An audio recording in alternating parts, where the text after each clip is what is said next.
નમસ્કાર। આજ રોજ અરવલ્લી જિલ્લા વહીવટીતંત્ર દ્વારા માનનીય પ્રધાનમંત્રી શ્રી નરેન્દ્રભાઈ મોદી સાહેબના 24 વર્ષના સમયગાળા દરમિયાન વિકાસ સપ્તાહની ઉજવણી મોડાસા ખાતે કરવામાં આવી છે, જે આજે હાલ આંબેડકર ભવન હોલ ખાતે રવિ કૃષિ મહોત્સવ 2025નું આયોજન ખૂબ સુંદર રીતે કરવામાં આવ્યું છે, જેની અંદર ઓનલાઈન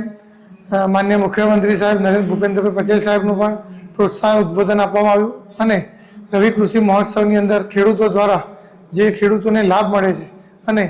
જે એમના એક ખાતાની અંદર એમને ડાયરેક્ટ પૈસા જમા મળે છે અને ખાસ કરીને પ્રાકૃતિક ખેતી તરફ ખેડૂતો ખૂબ આગળ વધે એના માટે ખૂબ ખૂબ શુભેચ્છાઓ આપવામાં આવી અને આગળ પણ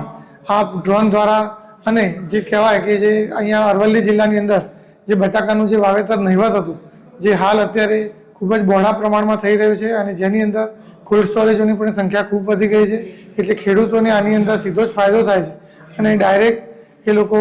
ખેડૂતો ખૂબ સુંદર રીતે ખેતી કરી શકે એ માટે ખૂબ સુંદર રીતે આ આયોજન કરવામાં આવ્યું રવિ કૃષિ મહોત્સવનું। એ બદલ ખેડૂતોને ખૂબ ખૂબ આભાર પણ માન્યો અને ખેડૂતોએ આ ખૂબ સુંદર રીતે માર્ગદર્શન મળ્યું।